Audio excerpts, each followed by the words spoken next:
about that dinner and with Danny's Kubishevsky's family.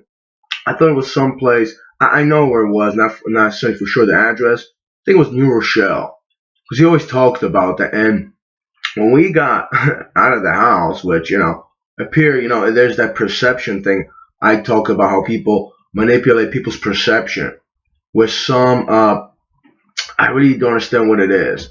It's really disturbing, but I'm pretty sure my parents got manipulated as well because when we walked in, it was our kitchen. We walked to the back, and they sat my parents at the end of the table, and then I went to the usual side, to the other side by the front door, and my mom was like, just, it was Christmas, but another thing was like Christmas already happened yesterday, or Christmas Eve, or last week, so it was like another dinner, or it was like it was before it happened actually.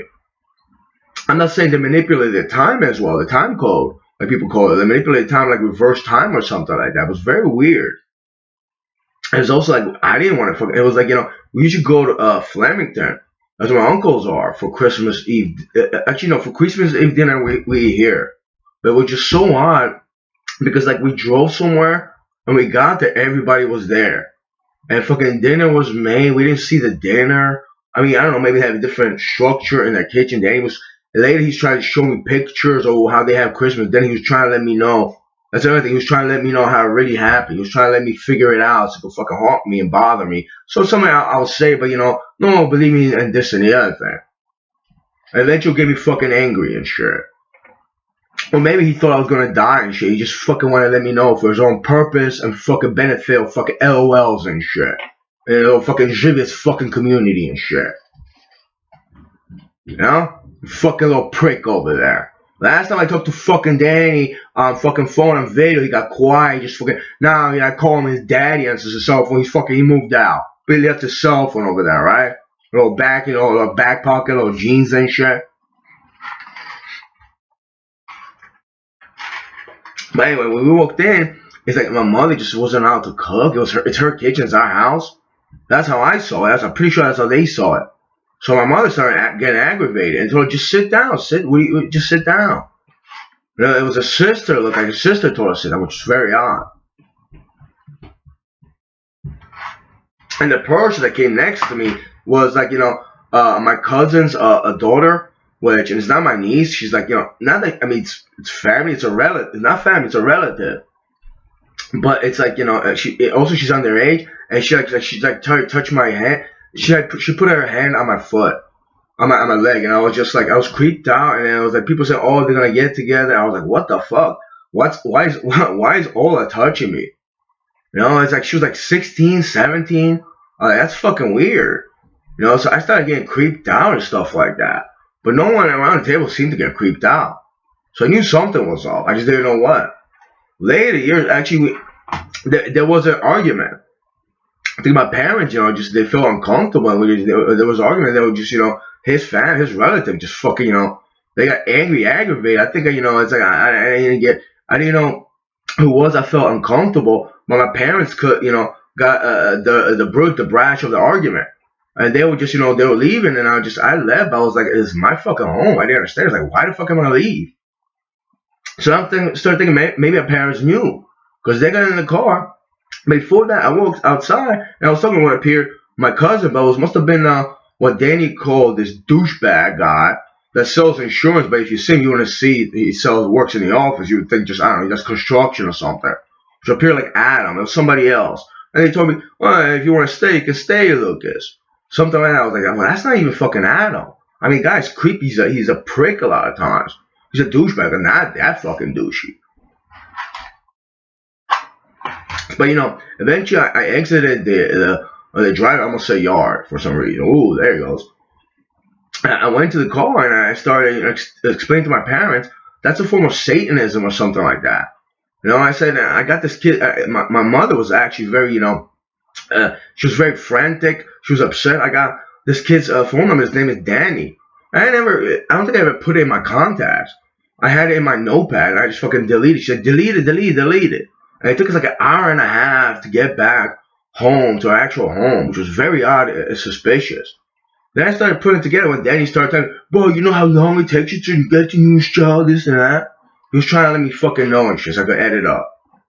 So the rest of you fucking idiots that got a problem, I mean, look at what you fucking idiots believe. Look what you fucking motherfuckers do and shit. You fucking what? Shoot me in the fucking dick and shit, cunts.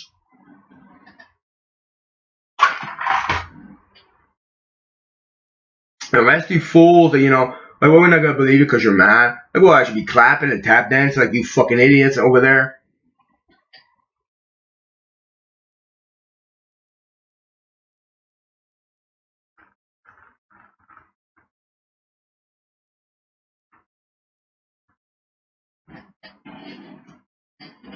It just so happens I'm diagnosed as schizophrenic, right? So no worries.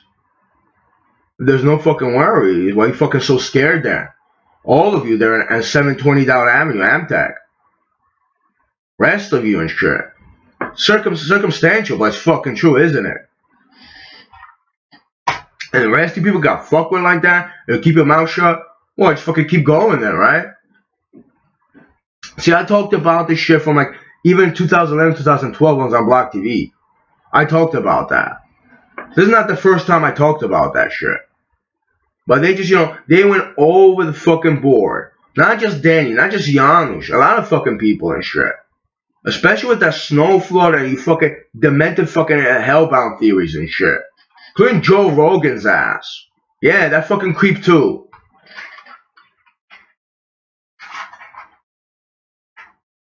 You know? What, for every leaf blade on the planet. Like, I wasn't trying to think that.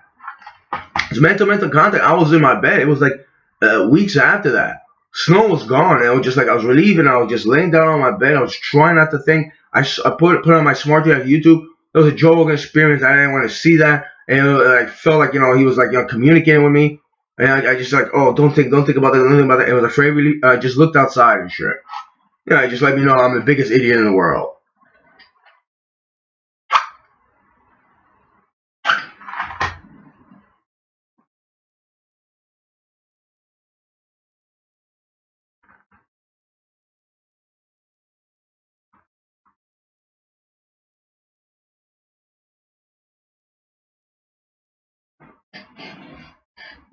It's not like I think of creepy stuff like that. I admit, sometimes I do by treat as a fucking joke. It's like, it's a nuisance. It's like, you know, when you scratch your nails on a chalkboard. It doesn't annoy you, but it's like, you know, it's still, why the fuck would I do that? You know? It's creepy. It's a mental thing. It's fucking, you know, weird and odd. It's shocking, actually. And, you know, when you talk about a torture, somebody torture, well, that's just, why the fuck would I even think about that? I'm not like that. And there's plenty of people that fucking lie about that shit. To keep it under wraps or fucking who knows fucking what. Pretty sure my cousin felt like, you know, he got a bad rap in life. A lot of people joked and laughed about that shit too. How am I supposed to not to get fucking angry, huh? Oh, you know why? Because I'm not fucking like you. And some other idiot's gonna let me know and never really throw. Like what, we're going out there? How we're going out together, bro? We're going out with an item, you idiot. Are you guys that fucking homo queer in your mind, bro?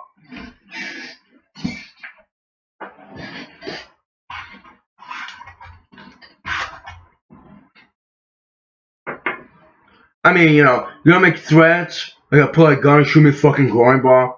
That's some fucking homo shit.